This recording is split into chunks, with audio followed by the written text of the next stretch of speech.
I knew it. Little thief. These words echoed through the Save Mart grocery store as manager Brielle Hutchinson towered over 8-year-old Claire Williams, her voice dripping with hatred and disgust. This little black girl was standing there, trembling, clutching a candy bar she had forgotten was in her backpack after buying her school supplies. She tried to explain, her voice shaking. "I'm sorry, I forgot it was there. I can pay for it." But Brielle wasn't listening. She had already made up her mind about who this child was. "Too late for sorry," Brielle snarled, grabbing Claire roughly by the arm. This is what happens when parents don't teach respect. The entire store was watching, and what happened next was shocking. Most of the customers were actually nodding in agreement with Brielle. "Finally, someone dealing with these kids properly," one white customer muttered.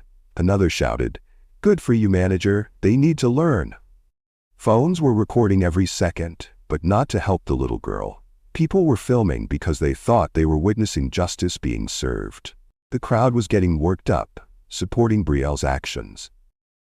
"People like you," Brielle spat at the little girl while the crowd cheered her on, "need to learn some respect." Then it happened. Brielle's hand connected with Claire's face in a vicious slap that sent the crowd into an approving frenzy.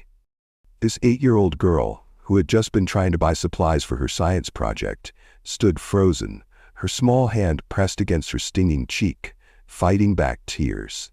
"Little thief," Brielle screamed again as customers applauded. "That's how you handled them." The store erupted in support for Brielle. "About time someone stood up," voices called out. "These people think they can get away with anything." Only a few voices tried to object. Destiny, the teenage cashier, looked horrified but stayed silent, too scared to speak up. Frank, the elderly stalker, shook his head but was drowned out by the crowd's approval. The mob mentality was taking over. People were recording not in outrage, but in celebration of what they saw as justice. Comments flew through the air. "Send this to the news. Finally, a manager with backbone. Teach them young." But through all this chaos, through all the cheering and the supporting crowd, a woman's voice cut through like a blade. Everyone turned. Walking through the store entrance was an impeccably dressed black woman in a sharp business suit. You couldn't see her face clearly yet, but everything about her screamed authority. This was someone who was used to being in control, someone who commanded respect. The crowd's energy shifted slightly, but Brielle looked at this woman and made the biggest mistake of her life. With the crowd behind her, she sneered confidently. Another one defending a criminal. The crowd murmured their agreement, and here's where it got unbelievable. With her supporters cheering her on, Brielle actually laughed, threw back her head, and laughed like this person coming was nothing to her. What Brielle didn't know, what she was about to discover in the most shocking way possible, was that she had just slapped the wrong child. She had just picked a fight with the wrong family. And the woman standing in front of her? Well, let's just say Brielle was about to learn exactly who had the real power there. The crowd thought they were witnessing a victory. They had no idea they were about to witness the most epic downfall in retail history. If you think you can predict what happened next, trust me, you can't. Make sure you hit that subscribe button, because what came next turned that entire cheering crowd dead silent. If you stand against injustice and prejudice, type yes in the comments and tell us where you're watching from. This manager had no idea she had just made the biggest mistake of her career. What happened next changed everything. But to understand just how catastrophic Brielle's mistake truly was, we need to go back 3 hours earlier to the Save Mart corporate headquarters downtown. In a sleek boardroom on the 30th floor, Dr. Angela Williams sat reviewing quarterly reports that would determine the fate of thousands of employees across the country. At 42 years old, she radiated the kind of quiet authority that came from years of earning respect rather than demanding it. This was the newly appointed CEO of Save Mart Corporation, and she had gotten there in the most unlikely way possible. You see, Angela Williams was born into incredible wealth. Her grandfather had founded Williams Industries, a Fortune 500 company that made the family worth hundreds of millions of dollars. She could have spent her life on yachts and in penthouses, never working a day. But Angela chose a completely different path. Despite her family's protests and even threats to cut her off, Angela attended Harvard Business School on her own merit, not through family connections or donations. She graduated summa cum laude and then made a decision that shocked everyone who knew her. She applied for a job as a cashier at Save Mart. Her office told the story of who she really was. No gold-plated awards or expensive art covered the walls. Instead, you'd find community service certificates, photos with employees from every level of the company, and letters from customers whose lives had been changed by Save Mart's community programs that Angela had personally developed. She had deliberately chosen Save Mart over taking her place in the family empire because she wanted to prove herself and help working-class families get access to quality groceries at affordable prices. For 20 years, she had worked her way up from that cashier position, learning every aspect of the business from the ground up. But the most precious thing in Angela's simple office was a framed photo on her desk. A picture of her 8-year-old daughter, Claire. After years of fertility struggles and heartbreak, Angela had adopted Claire from the foster system, the same system that had failed so many children. Claire was her greatest joy, her reason for everything she did. 3 hours before the incident at the store, Angela was making decisions that would affect thousands of families, never knowing that her own daughter was about to become the target of the very prejudice she had spent her career fighting against. Meanwhile, across town at Lincoln Elementary School, Claire Williams was experiencing her own challenges. This brilliant 8-year-old girl loved science more than anything in the world. She carried herself with a dignity that was remarkable for her age, but she often felt completely alone. Angela had deliberately chosen to send Claire to public school instead of the elite private academies that other wealthy families preferred. She wanted her daughter to understand the real world, to connect with children from all backgrounds. But being the only black girl in her advanced classes meant Claire often felt isolated and different. That afternoon, her teacher, Miss Rodriguez, was praising Claire's volcano science project in front of the class. "This is exceptional work, Claire. You really understand the chemical reactions." But while the teacher celebrated her achievement, Claire could hear the other kids whispering behind her back with jealousy and resentment. After school, Claire made a decision that would change everything. Instead of going to the after-school program, she decided to walk to Save Mart to buy the final ingredients she needed for tomorrow's presentation. Angela had taught her daughter the value of earning and spending her own allowance money, even though the family could afford anything Claire wanted. So there was this little girl, counting her carefully saved allowance money, walking into Save Mart with nothing but excitement about her science project. She had no idea she was walking into the workplace of her own mother, and she definitely had no idea what was waiting for her there. At that same Save Mart, Brielle Hutchinson was having the worst kind of day that would soon get infinitely worse. This 38-year-old woman had been the store manager for 2 years, and she was bitter about everything in her life. That afternoon, Brielle was doing what she did best, making everyone around her miserable. She was berating Destiny, the 17-year-old Latina cashier who was trying to work her way through high school. She was writing up Frank, the 64-year-old stalker who had been with the company for decades. She was undermining David Chen, her 29-year-old Asian American assistant manager who was actually more qualified for her job than she was. Brielle was convinced that corporate didn't appreciate her real Americans first management style. She had no idea that corporate was about to get a very close look at exactly what that management style looked like in action. When Claire Williams walked through those store doors, Brielle spotted her immediately. This little black girl, dressed neatly in her school clothes and carrying her backpack, triggered something ugly in Brielle's mind.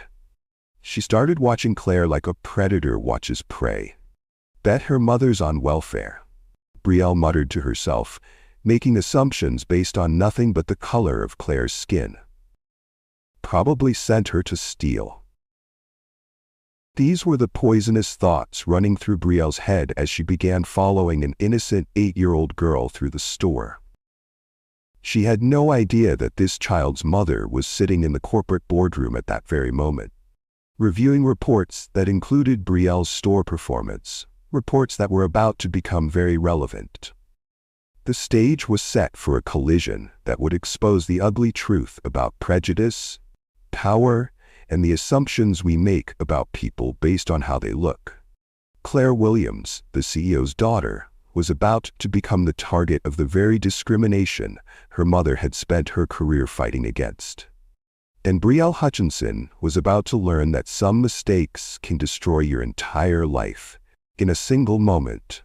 Now here's where the story gets absolutely heartbreaking, and it shows you just how deep prejudice can run in people's hearts.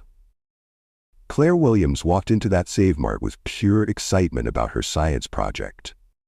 Despite her family's incredible wealth, Angela had taught her daughter the value of money by making her earn and budget her own allowance. So there was this little girl in the science supplies aisle, carefully counting every crumpled dollar bill and coin she had saved up. She picked up baking soda for her volcano experiment, then vinegar, then food coloring. Each item was carefully considered because Claire had learned to be responsible with money, something most kids from wealthy families never experience. She was doing the math in her head, making sure she had enough for everything she needed. Then she stopped at the candy aisle and saw a small chocolate bar. This 8-year-old girl stood there debating with herself. Did she have enough money left for a little treat? After counting her money twice, she made a mature decision and put the candy bar back. She was going to stick to her budget. But here's the tragic moment that changed everything. As Claire was organizing her school supplies in her backpack to make room for her science ingredients, that chocolate bar accidentally fell in. She was focused on her project, excited about tomorrow's presentation, and she simply didn't notice.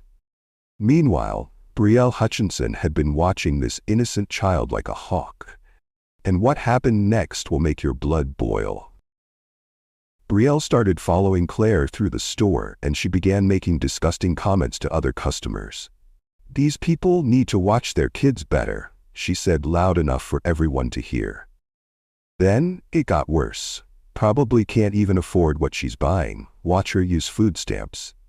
The racist assumptions were flowing freely. But the most revolting comment came next. "You know how they are. Teaching them young." She was talking about an 8-year-old child as if she was some kind of criminal mastermind. Some customers looked uncomfortable with Brielle's blatant racism. But here's the thing that's going to shock you. Most of them were nodding in agreement. However, a few people did try to defend Claire. When Claire got to checkout, 17-year-old Destiny tried to help. This teenager, who was working to support herself through high school, whispered to Claire, "Student discount, sweetie," and gave her a break on the price. Even Frank, the elderly stalker, whispered to David, "That girl didn't do nothing wrong, been shopping here for months." David, the assistant manager, wanted desperately to intervene. He could see what was happening, but he was terrified of Brielle's retaliation because she had written him up before for being too soft on customers she didn't like. Then Mrs. Patterson, an elderly white customer who had been shopping there for years, spoke up with courage. "That child is an angel. I see her here all the time, always so polite and pays with her own money." But Brielle was determined to make this child her victim. Claire paid for her science supplies with her carefully counted crumpled bills and coins, money she had earned and saved herself. She said, "Thank you," politely to Destiny and started walking toward the exit, probably thinking about how excited she was to work on her volcano that night. That's when Brielle made her move. "Hold on there, young lady," Brielle called out with fake authority. Claire, who had been taught by Angela to always be respectful to adults, stopped immediately. "Yes, ma'am," she said politely with no idea what was coming. Brielle demanded to search her backpack. Now think about this. This is an 8-year-old child who had just paid for everything in her bag, but Brielle was treating her like a suspected criminal. Claire, confused but compliant because of how her mother had raised her, agreed without resistance. "Of course, ma'am," she said, because Angela had taught her to cooperate with authority figures. And that's when Brielle found the forgotten candy bar. The explosion that followed was absolutely horrific. "I knew it." "Little thief." Brielle's voice rose to a scream that could be heard throughout the entire store. Poor Claire suddenly realized her innocent mistake. "I'm sorry, I forgot it was there. I can pay for it," she said, frantically pulling out more of her allowance money to fix the situation. But Brielle wasn't interested in solutions. She was interested in humiliation and power. "Too late for sorry," she snarled. "This is what happens when parents don't teach respect." Then she grabbed this little girl roughly by the arm and said something that revealed her true character. "Where I come from, we don't tolerate thieves." Claire tried to pull away, crying, "You're hurting me. Please, I have money." She was terrified and confused, holding out her allowance money like it could somehow save her from this nightmare. And then it happened. Slap! Brielle struck Claire across the face so hard that all of Claire's science supplies went flying, scattering across the floor. Baking soda, vinegar, food coloring, everything this little girl had saved up to buy for her project was now scattered on the ground. The store went dead silent. Destiny gasped and dropped what she was holding. Frank, the elderly stalker, stepped forward with righteous anger. "Lady, what is wrong with you? She's just a baby." Even David finally found his voice. "Brielle, stop, she offered to pay." Customers started filming, but remember, most of them were cheering Brielle on, not trying to help Claire. And Claire? This 8-year-old girl stood frozen, her small hand pressed against her stinging cheek, fighting back tears but maintaining the composure her mother had taught her. Even in the face of this racist attack, she held herself with dignity. If you're not subscribed yet, you need to hit that subscribe button right now, because what happens next is going to leave you absolutely speechless. This story is about to take a turn that will shock everyone in that store. Let me ask you something. Have you ever witnessed an adult abuse their power over a child like this? How did it make you feel, and did you do anything to stop it? Share your thoughts in the comments, because what's coming next will test everyone's true character. This was the moment that would destroy Brielle Hutchinson's entire world, and she had no idea what was heading straight for her. What happened next was about to turn Brielle Hutchinson's world completely upside down, but she was still too blinded by her own hatred to see the tsunami that was heading straight for her. 20 miles across town, in the Save Mart corporate headquarters, Angela Williams was wrapping up her quarterly review meeting when her phone rang. It was Lincoln Elementary School, and the voice on the other end made her blood run cold. "Miss Williams, I'm calling because Claire never showed up for the after-school program today. We've been trying to reach you for the past hour." Angela's heart stopped. Claire was the most responsible 8-year-old on the planet. She never deviated from plans without calling. Something was wrong. Very wrong. Angela immediately activated the family tracking app on her phone. Something she had installed not because she didn't trust Claire, but because the world could be dangerous for a young black girl, even one from a wealthy family. The GPS showed Claire's location, and Angela's confusion grew when she saw where her daughter was. Save Mart. The Westfield location. She probably stopped for snacks, Angela thought to herself, though something in her gut told her this wasn't a casual shopping trip. Claire knew better than to skip her after-school program without permission. Angela grabbed her keys and headed for the parking garage. Here's something that will blow your mind. Instead of taking one of the family's luxury vehicles, Angela drove herself in a modest Toyota Camry. Even with all her wealth, she had chosen to live humbly, to blend in, to never flaunt her success. This decision was about to save her daughter's life in ways she couldn't imagine. As Angela pulled into the Save Mart parking lot, she could see through the store windows that something was happening. There was a crowd gathered, people with phones out recording something. Her mother's intuition kicked into overdrive. She parked quickly and walked through those automatic doors just as the chaos was reaching its peak. The first thing she heard was Brielle's voice, screaming about thieves and respect. The first thing she saw was a crowd of people, most of them excited and energized like they were watching some kind of entertainment. Angela pushed through the crowd with the kind of determined grace that comes from years of navigating boardrooms full of hostile executives.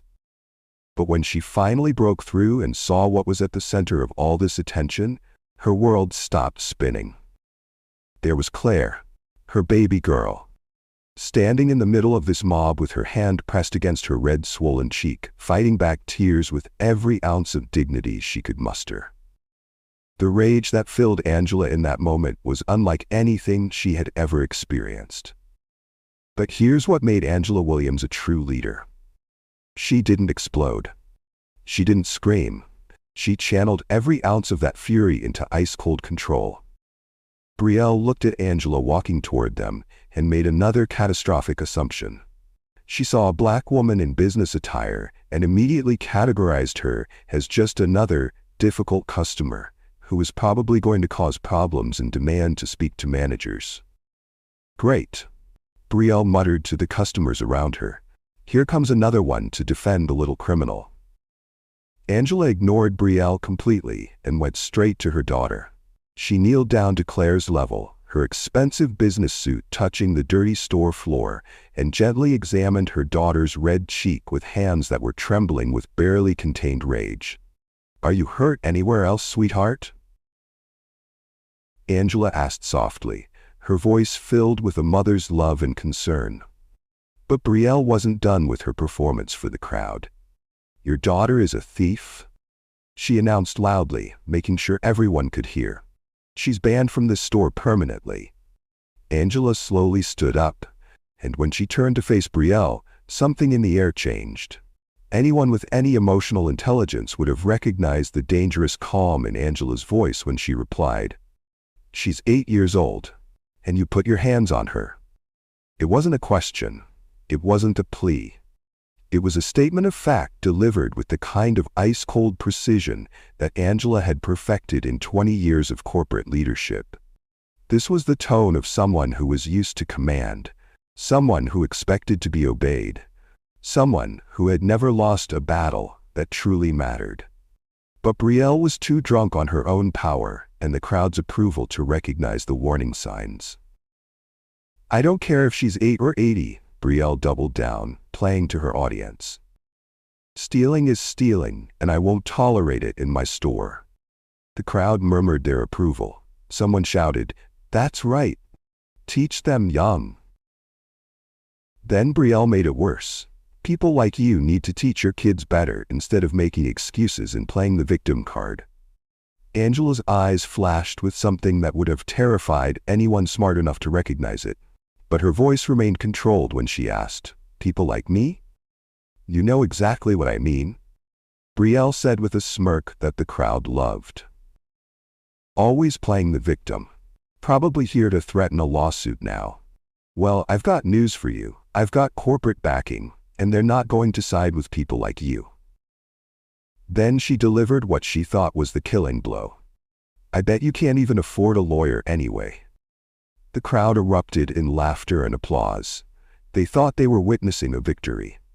They had no idea they were watching someone sign their own professional death warrant. Angela's response was delivered with the kind of calm that comes before a hurricane destroys everything in its path. "I'd like to see your security footage of this incident." Brielle scoffed.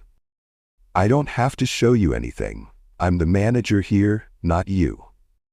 "Then I'd like to speak with your district manager." This sent Brielle into another fit of laughter that the crowd joined. "Good luck with that, lady. He's not going to side with someone like you over me. I've been with this company for years." That's when Angela pulled out her phone, and everything was about to change forever. "We'll see about that," she said with the kind of quiet confidence that should have scared Brielle to death. Brielle noticed Angela's phone. It was clearly expensive, probably the latest iPhone Pro, but she just assumed it was fake or bought with credit the woman couldn't afford. "Nice phone," she said sarcastically. "Bet you can't even afford the monthly payments." The crowd laughed again. They were having so much fun watching this woman get humiliated. But then Angela started making calls, and something in her demeanor began to shift the atmosphere in that store. Her first call was brief. "James, this is Angela. I need you at the Westfield Save Mart immediately. We have a situation." Brielle overheard and mocked. "Oh, calling your friend James? What's he gonna do? Come yell at me too?"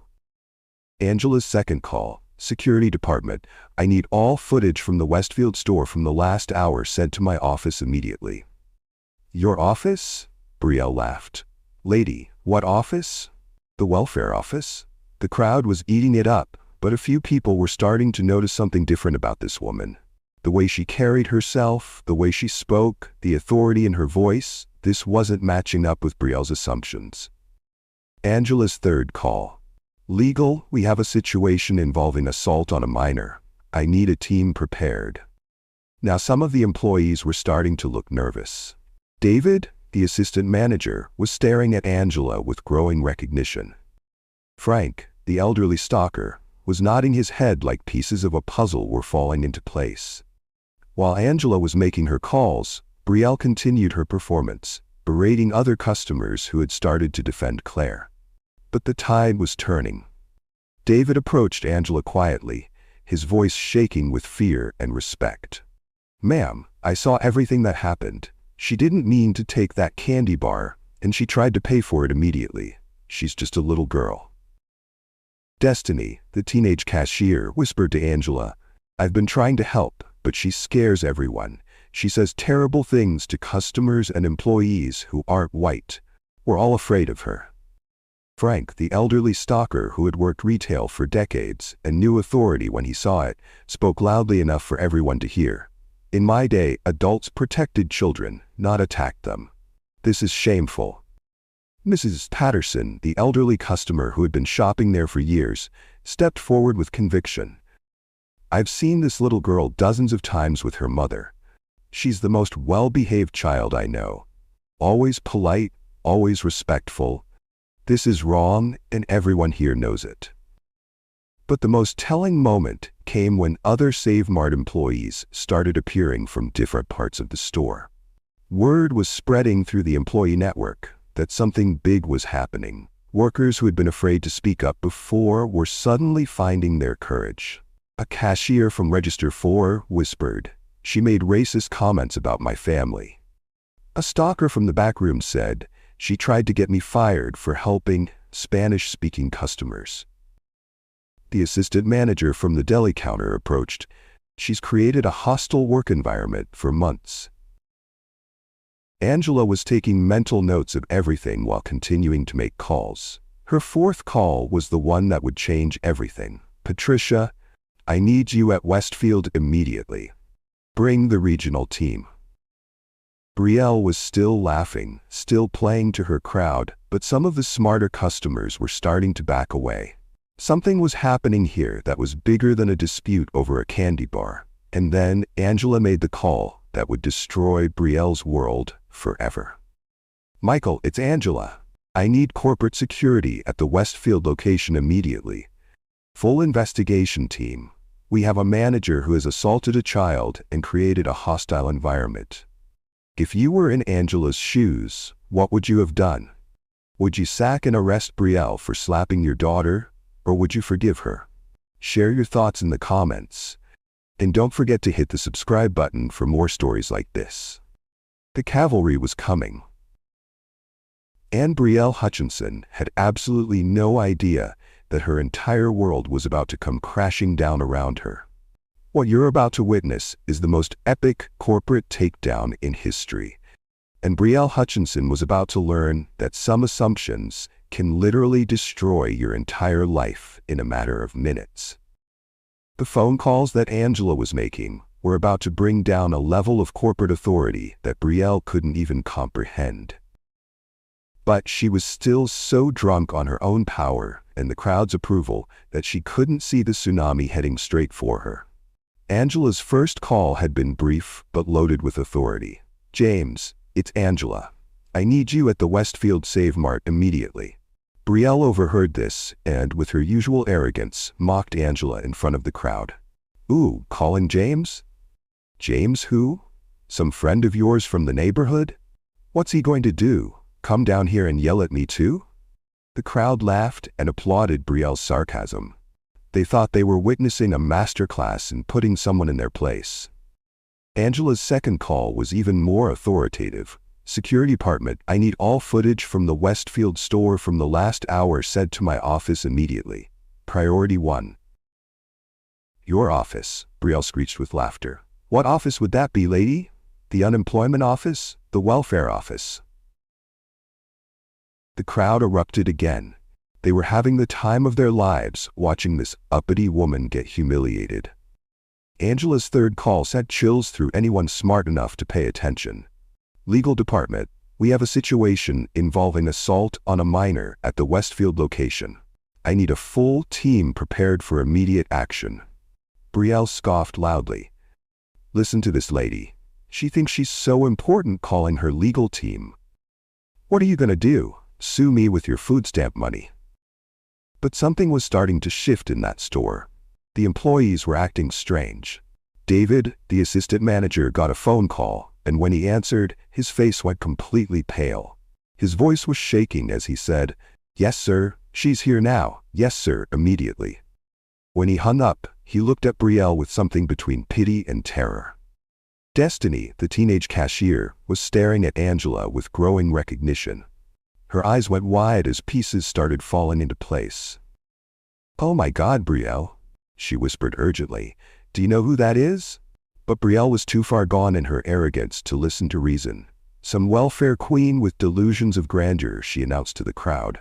"Probably watches too much TV and thinks she's somebody important. Well, I'm not intimidated by people like her." Frank, the elderly stalker who had seen everything in his decades of retail work, looked at Brielle with something approaching sympathy and said loudly enough for everyone to hear, "Girl, you messed up bad this time. Real bad." But Brielle just laughed it off. She was riding high on the crowd's support, completely oblivious to the fact that her world was about to come crashing down. Then the cavalry began to arrive, and everything changed. The first person through those doors was James Sullivan, the district manager.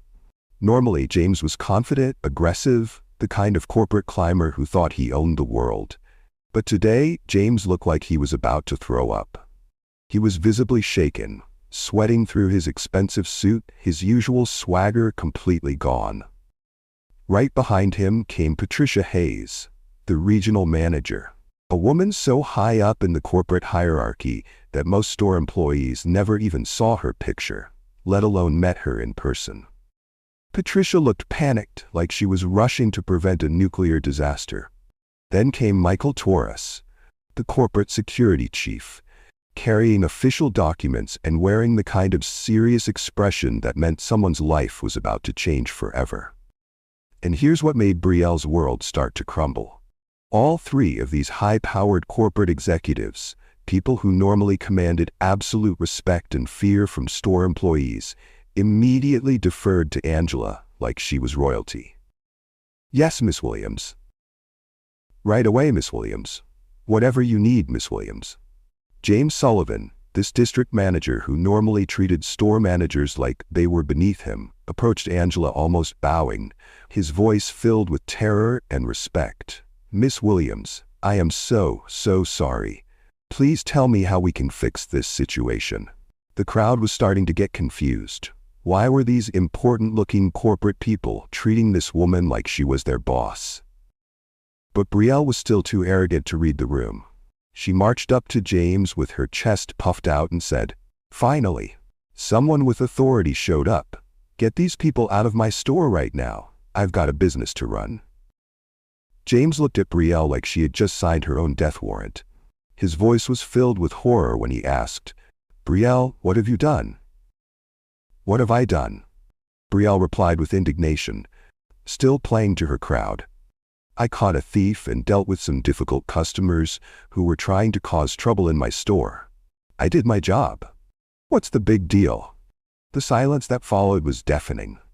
Patricia Hayes, the regional manager, stepped forward with a look of absolute shock on her face.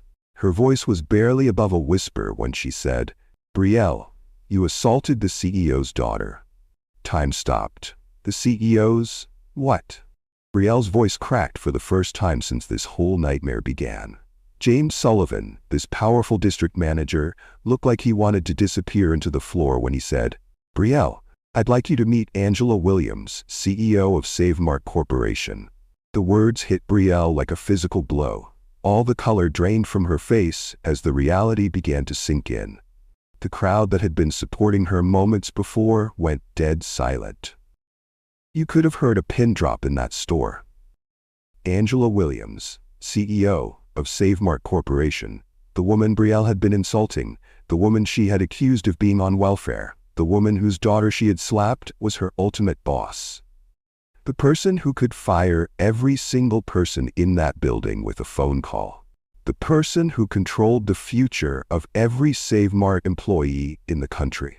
And Brielle had just spent the last hour making racist comments about her, insulting her family's financial situation, and physically assaulting her 8-year-old daughter.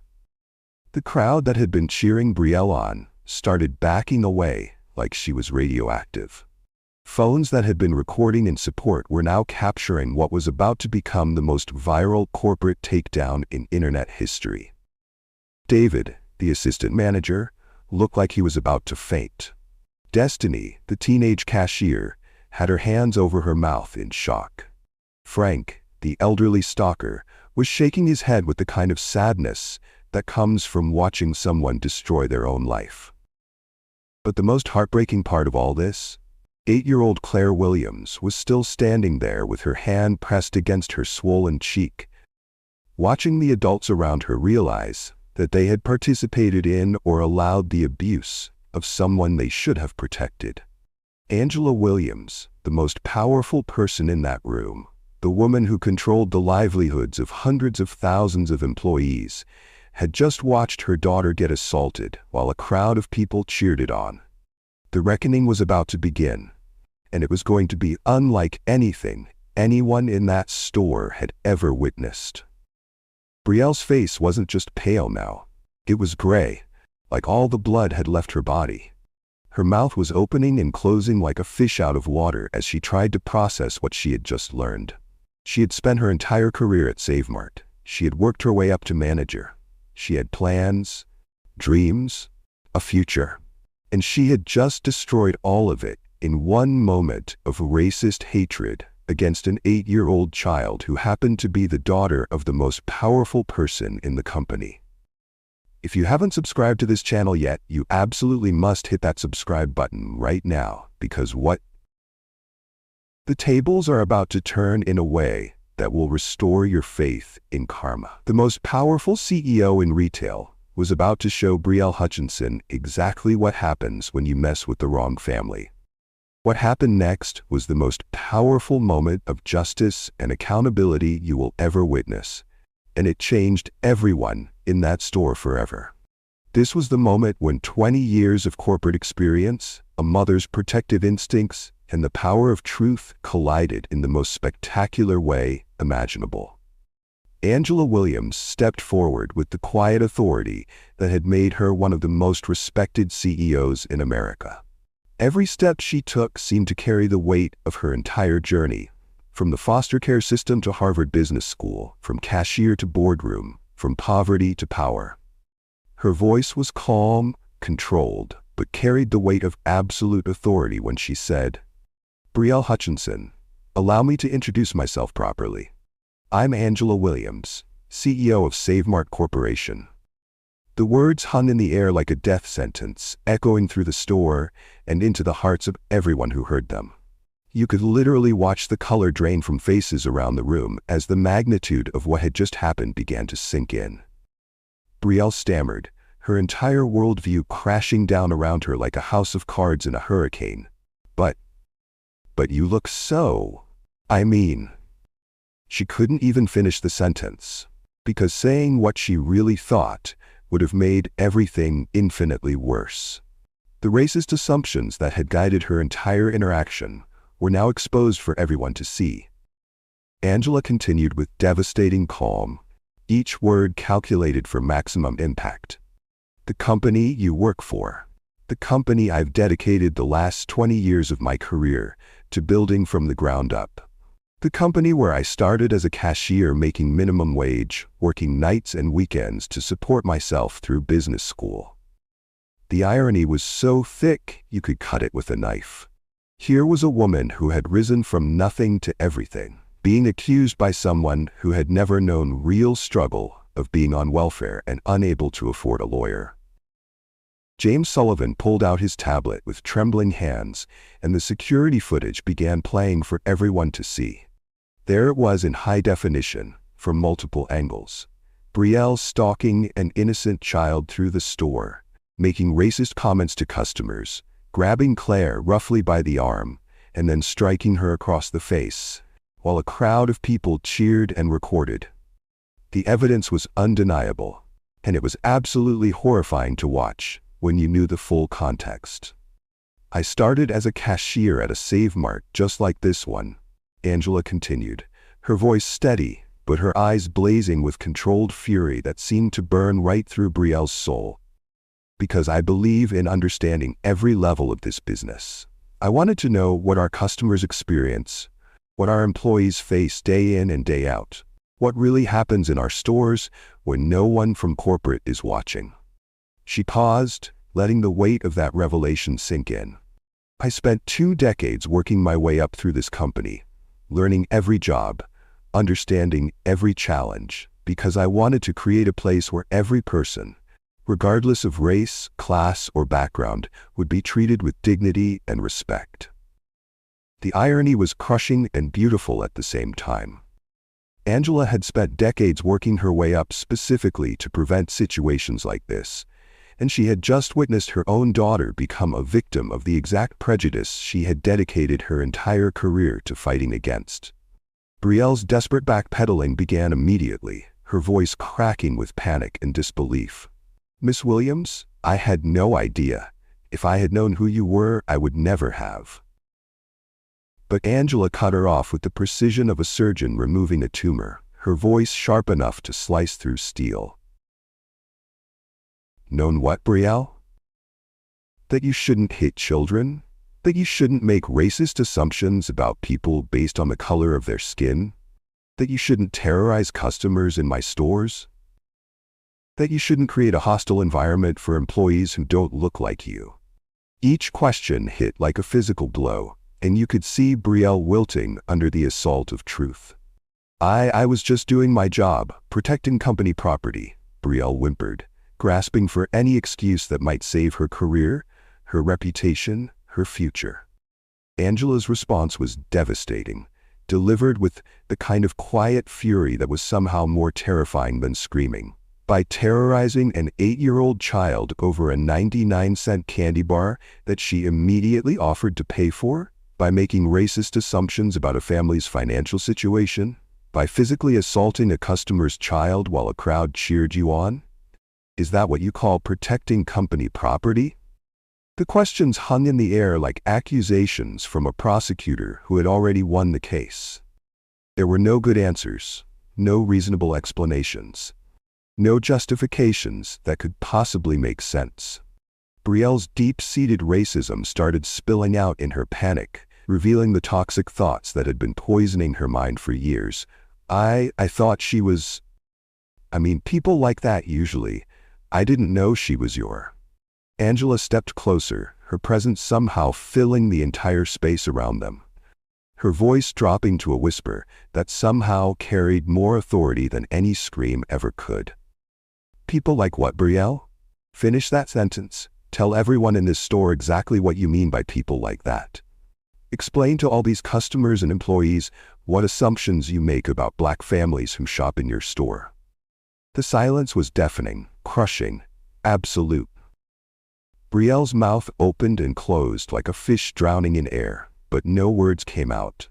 Her racism was fully exposed, naked and ugly under the harsh fluorescent lights, and there was nowhere left to hide.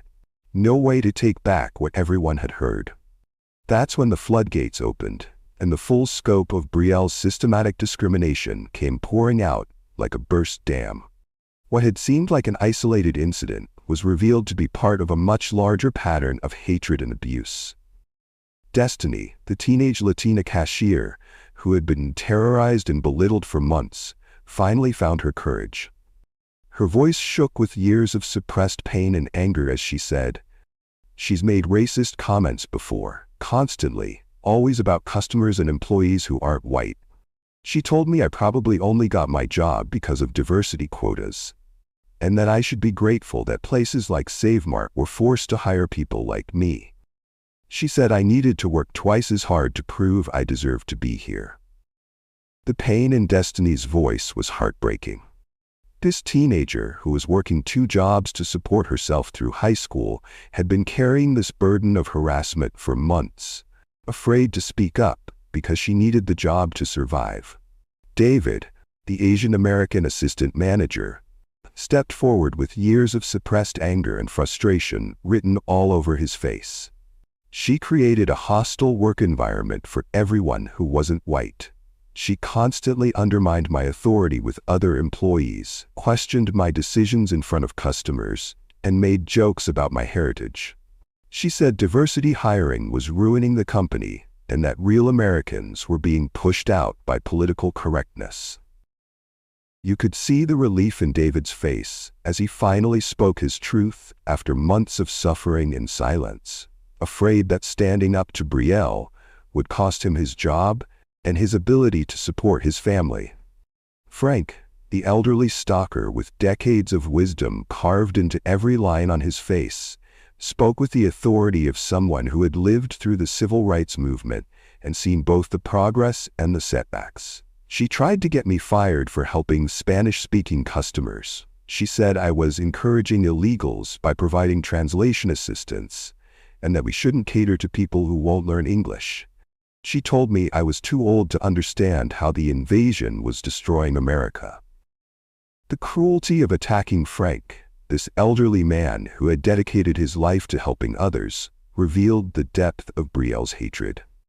Even Mrs. Patterson, the elderly white customer who had been shopping at Save Mart for years, stepped forward with righteous indignation. "I've complained about her behavior twice to corporate, though apparently my complaints never reach the right people. She treats certain customers horribly while being sweet as pie to others. I've watched her follow Black and Hispanic customers around the store like they're criminals, while completely ignoring actual suspicious behavior from white customers."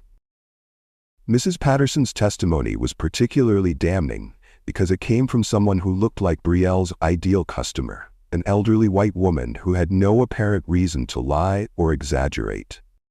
The pattern was clear, undeniable, and absolutely damning. This wasn't a one-time mistake born of stress or misunderstanding.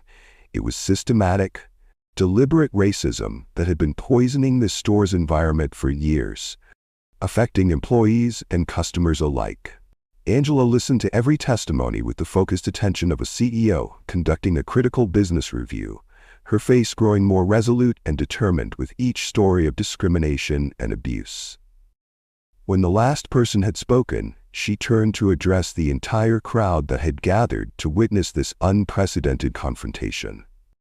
"This behavior doesn't represent Save Mart's values," she said, her voice carrying to every corner of the store with the authority of someone who had built her career on the principle that words have power and consequences.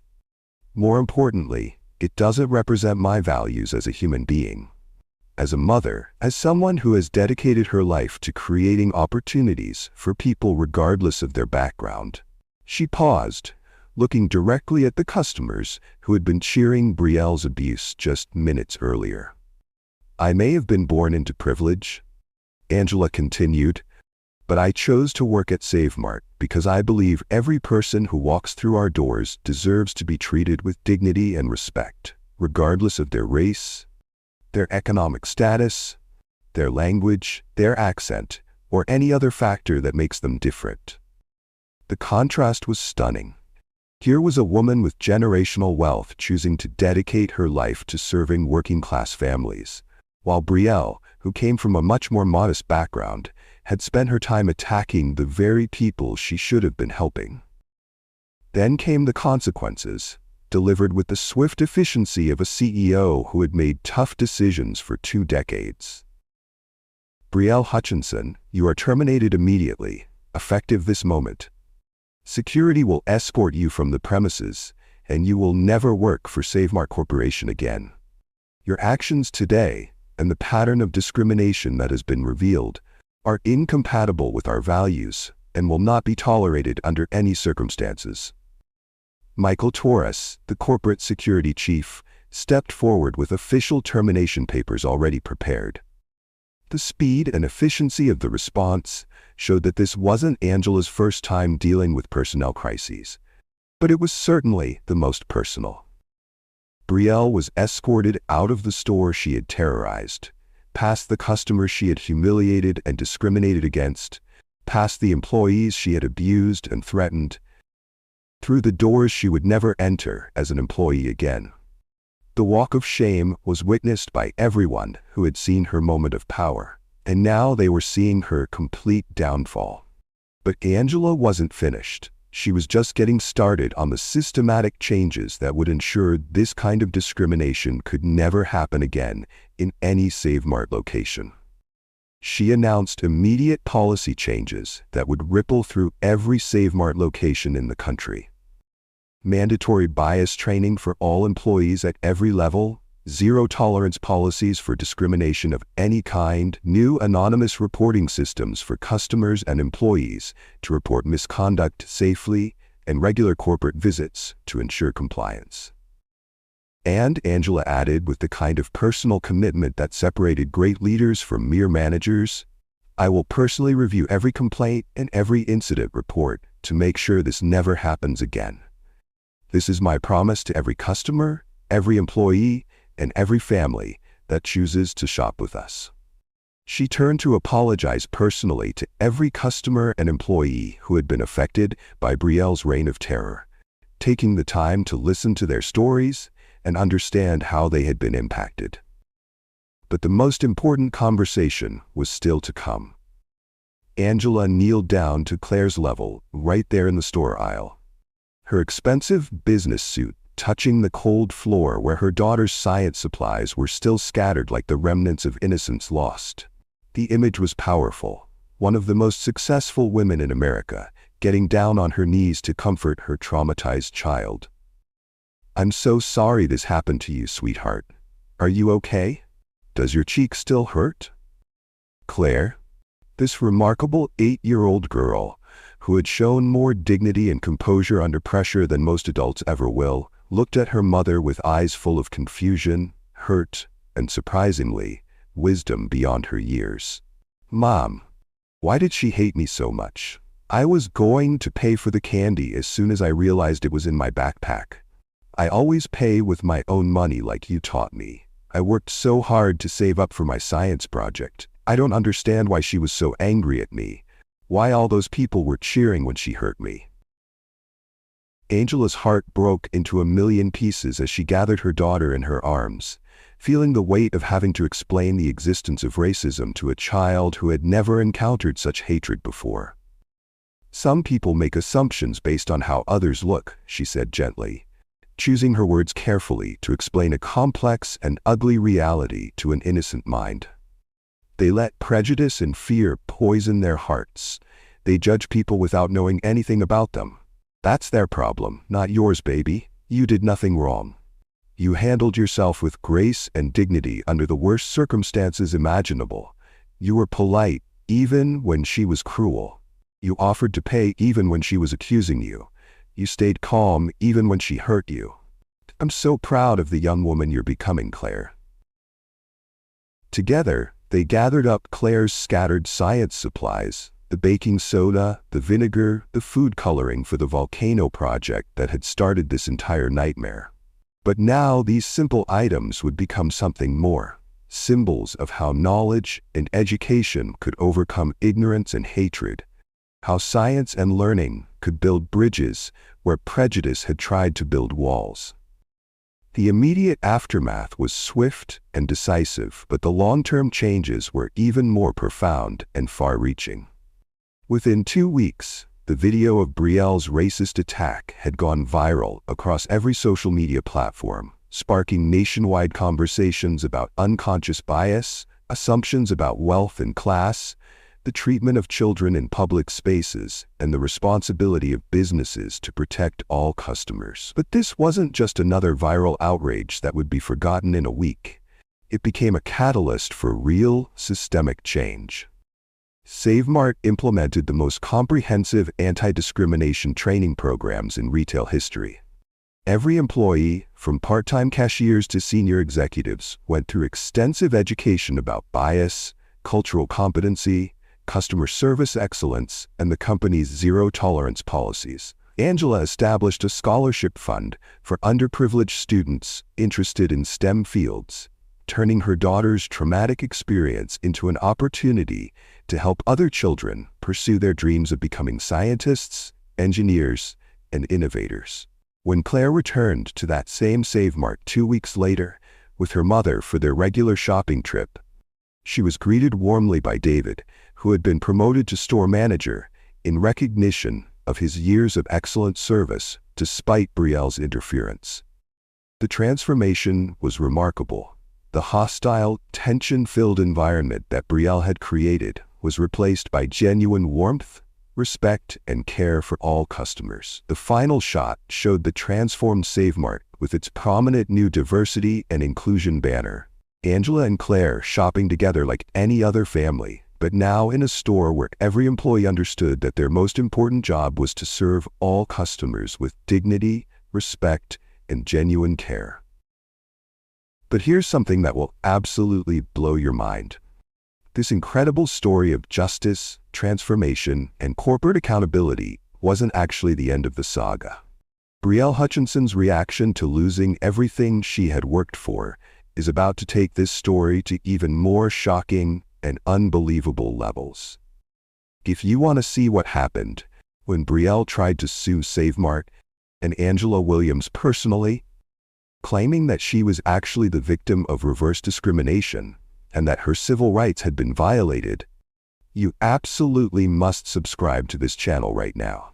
Her next moves will leave you completely speechless and show you just how deep denial, entitlement, and hatred can go when someone refuses to accept responsibility for their actions. What do you think? Did Brielle get exactly what she deserved? Or should there have been a different consequence for someone who would physically assault a child based on nothing but racist assumptions?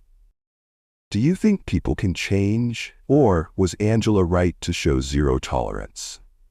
Let me know in the comments, because Brielle's story is far from over, and what she did next will shock you even more than what you just witnessed.